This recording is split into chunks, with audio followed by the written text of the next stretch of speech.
नमस्कार, NTV India news में आपका स्वागत है। मैं हूं साक्षी। पेश है आज की प्रमुख हलचल। सीधी जिले और शहर में आज सोशल मीडिया में सीधे यातायात थाने के प्रभारी सूबेदार भागवत पांडे के खिलाफ रीवा शहर की महिला थाने में दर्ज हुई एफआईआर की खबरें अलग अलग एंगल से वायरल होती रही। बताया गया कि पीड़ित महिला कई महीनों पूर्व से सीधी में अपनी शिकायत दर्ज कराने अधिकारियों के चक्कर काट रही थी। जब उसकी कहीं सुनवाई नहीं हुई तो वह मंगलवार को रीवा आईजी के कार्यालय पहुंची, जहां उसने अपनी शिकायत से वरिष्ठ अधिकारियों को अवगत कराया, जिसके बाद 25 अप्रैल की देर शाम आईपीसी की धारा 376 का अपराध रीवा शहर के महिला थाने में 0 पर कायम किया गया और प्रकरण सीधी की तरफ भेज दिया गया है।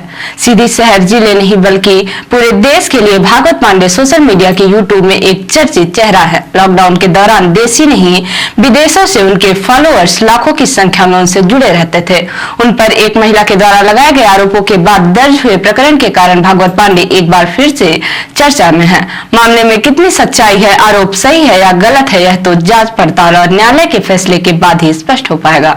लेकिन एफआईआर दर्ज होने की वजह से सूबेदार भागवत पांडे को भारी मुसीबत का सामना करना पड़ेगा।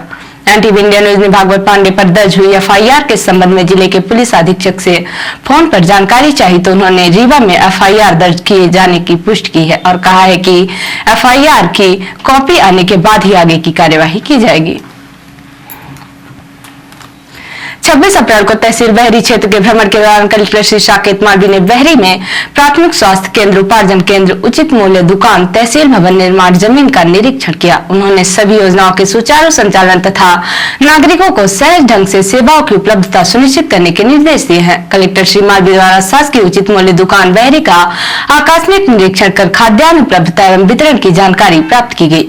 कलेक्टर ने समय से दुकान नहीं खोलने पर विक्रेता को चेतावनी देते हुए दुकान के व्यवस्थित संचालन तथा हितग्राहियों को निर्धारित मात्रा में खाद्यान्न वितरण के निर्देश दिए हैं। कलेक्टर ने कहा कि सभी पात्र हितग्राहियों को पात्रता अनुसार निर्धारित मात्रा में खाद्यान्न वितरण सुनिश्चित करें। निर्धारित मात्रा से कम खाद्यान्न प्रदान करने पर संबंधित विक्रेता के विरुद्ध कड़ी वैधानिक कार्यवाही की जाएगी। कलेक्टर द्वारा गेहूं उपार्जन केंद्र बहरी का निरीक्षण कर निर्देशित किया गया है कि खरीदी केंद्रों में किसानों की सुविधाओं, छायादार बैठने की जगह तथा पेयजल की व्यवस्थाएं सुनिश्चित करें।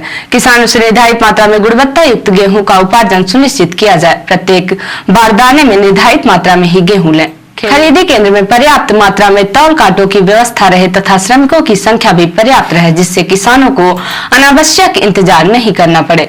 कलेक्टर ने संबंधित विभागीय अधिकारियों को गेहूं उपार्जन केंद्रों का नियमित परीक्षण करने के निर्देश दिए हैं। कलेक्टर ने कहा कि गेहूं उपार्जन के कार्य में किसी भी प्रकार की अनियमितता स्वीकार नहीं की जाएगी। सभी खरीदी केंद्रों की सतत रूप से निगरानी रखी जाए। अनियमितता पाए जाने पर खरीदी केंद्र प्रभारी तथा संबंधित अधिकारियों की जिम्मेदारी निर्धारित की जाएगी। प्राथमिक स्वास्थ्य केंद्र बहरी के निरीक्षण दौरान कलेक्टर श्री मालवी ने स्वास्थ्य केंद्र में समुचित साफ सफाई रखने के निर्देश दिए। साथ ही मरीजों को बेहतर से बेहतर स्वास्थ्य सुविधाएं उपलब्ध कराने के निर्देश चिकित्सकों को दिए गए। कलेक्टर श्री मालवी ने कहा कि सामुदायिक स्वास्थ्य केंद्र में आने वाले मरीजों को असुविधा का सामना न करना पड़े, इसका विशेष ध्यान रखा जाए। स्वास्थ्य केंद्र में दवाओं का पर्याप्त स्टॉक रखे तथा आवश्यकता अनुसार मरीजों को निःशुल्क उपलब्ध कराई जाए। भ्रमण के दौरान कलेक्टर श्री मालवी ने प्रस्तावित तहसील भवन हेतु चिन्हित जमीन का निरीक्षण कर उपस्थित अधिकारियों को आवश्यक दिशा निर्देश दिए। कलेक्टर ने कहा कि शासकीय कार्यों हेतु उपयोग में लाई जाने वाली भूमियों में निर्माण के पूर्व उसका सही ढंग से नक्शा, खसरा एवं सीमांकन का भली भांति परीक्षण एवं अवलोकन कर लेना चाहिए, जिससे बाद में किसी भी प्रकार की कठिनाइयों का सामना नहीं करना पड़े। सीधी जमोड़ी थाना अंतर्गत ग्राम पनवार निवासी एक युवक अजय साकेत पिता मनोज साकेत का शव अमिलिया थाना अंतर्गत बहेरा गांव में कुएं में संदिग्ध अवस्था में मिला था। युवक पिछले 4 दिन से लापता था, जिसकी गुमशुदगी की रिपोर्ट अमिलिया थाने में दर्ज थी। मृतक युवक के शव मिलने की सूचना पाकर मृतक युवक के परिजन घटनास्थल पर एकत्रित होकर हत्या का आरोप लगाकर काफी हंगामा किए। काफी समझाइश के बाद मृतक युवक का शव पोस्टमार्टम के लिए सीधी पोस्टमार्टम कक्ष लाया गया, जहाँ 26 अप्रैल को मृतक के पोस्टमार्टम के दौरान उनके परिजनों समर्थकों की भारी भीड़ जमा हो गई। स्थिति को नाजुक देखते हुए पुलिस विभाग ने भारी संख्या में पुलिस बल तैनात कर दिया। इस दौरान मृतक के परिजन नामजद आरोपियों के खिलाफ एफआईआर दर्ज करके उनके गिरफ्तार करने पर अड़े रहे। इस दौरान पोस्टमार्टम हो जाने के काफी देर की समझाइश के बाद मृतक के परिजन मृतक युवक का शव लेकर अपने साथ जाने को तैयार हो गए, जिसके बाद पुलिस ने एम्बुलेंस के माध्यम से शव को मृतक के परिजनों के हवाले कर दिया और सुरक्षा हेतु कई पुलिस जवान भी साथ गए, जिसके बाद मामला ठंडा पड़ा। पुलिस अब इस मामले में आरोपियों के खिलाफ जांच पड़ताल करके आगे की कार्यवाही करने की बात कह रही है।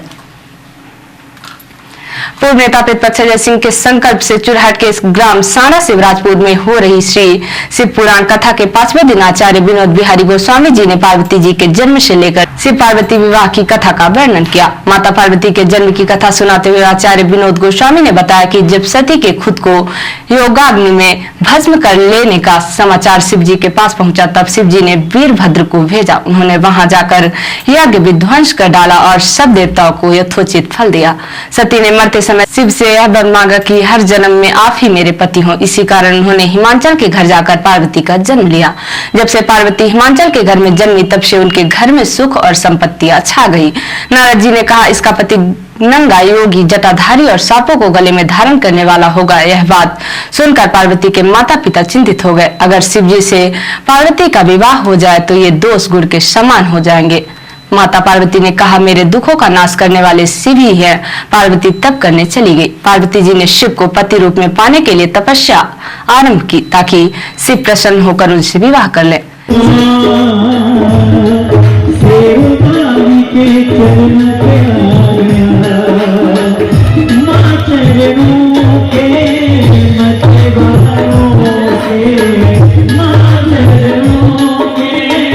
शिव उनकी निष्ठा देख ब्रह्मचारी रूप त्याग प्रकट हुए और उनसे विवाह का प्रस्ताव दिया। जहां दृढ़ लगन, कष्ट सहने का साहस और अटूट आत्मविश्वास हो, वहां लक्ष्य की प्राप्ति अवश्य होती है। पार्वती घर लौट आई और अपने माता पिता से सारा वृतांत कह सुनाया। अपनी दुलारी पुत्री की कठोर तपस्या को फलीभूत होता देखकर माता पिता के आनंद का ठिकाना नहीं रहा। उधर शंकर जी ने सप्तर्षियों को विवाह का प्रस्ताव लेकर हिमालय के पास भेजा और इस प्रकार विवाह की शुभ तिथि निश्चित हुई। गोस्वामी जी ने शिव बारात प्रसंग का अद्भुत वर्णन किया और बताया कि सप्तऋषि के जाने के बाद भगवान शंकर जी ने नारद जी द्वारा सारे देवताओं को विवाह में सम्मिलित होने के लिए आदर पूर्वक निमंत्रित किया और अपने गणों को बारात की तैयारी करने का आदेश दिया। चंडी देवी भगवान रुद्रदेव की बहन बनकर वहां आ पहुंची। सारे देवता भी एकत्र हो गए। सभी ऋषि पहुंचे। इस दिव्य और विचित्र बारात के प्रस्थान के समय डमरुओं की डमडम, शंखों की गंभीर नाद, ऋषियों महर्षियों के मंत्रोच्चार, यक्षों, किन्नरों, गंधर्वों के सरस गायन और देवांगनाओं के मनमोहक नृत्य और मंगल गीतों की गूंज से तीनों लोग परिव्याप्त हो उठे।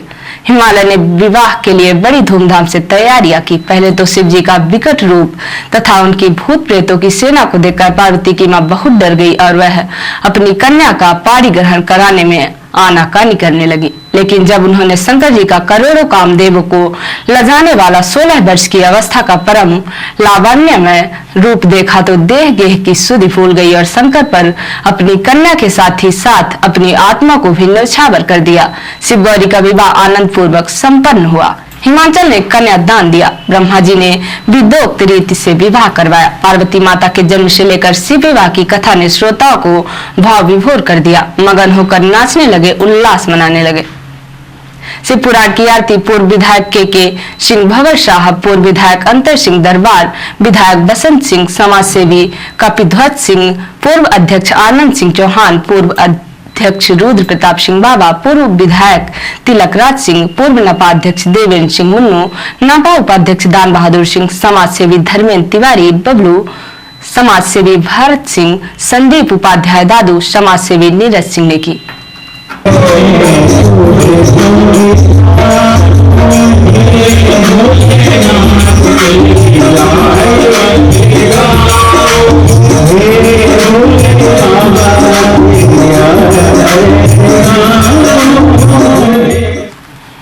रिपोर्टर हिमायत रतेला ने बताया कि इन दिनों नैनीताल के पर्यटक स्थल सैलानियों से गुलजार हैं। यहाँ पहुंचे पर्यटकों से पर्यटक स्थलों में पूरे दिन चहल पहल बनी रहती है, जिसके चलते कारोबारियों को खूब मुनाफा हो रहा है। लेकिन भीड़ की वजह से लगने वाले जाम ने लोगों की परेशानियां भी बढ़ाई है।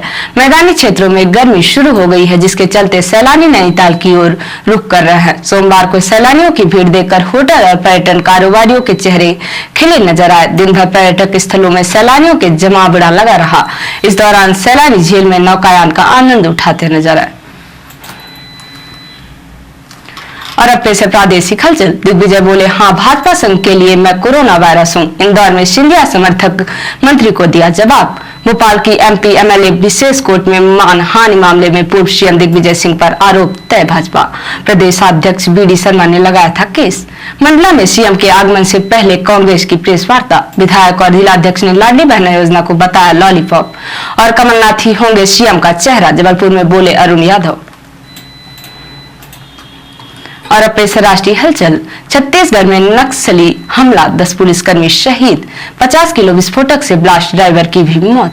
बीजेपी का आरोप, केजरीवाल के बंगले पर 45 करोड़ खर्च हुए। आपका जवाब, पीएम के घर पर तो 500 करोड़ लगे। मोदी सर ने मानहानि मामला। गुजरात हाईकोर्ट की जस्टिस गीता गुप्ता सुनवाई से हटी, दूसरी बेंच करेगी राहुल गांधी की याचिका पर सुनवाई।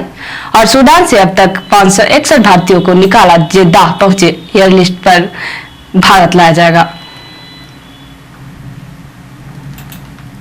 तो ये थी आज की प्रमुख हलचल। नमस्कार।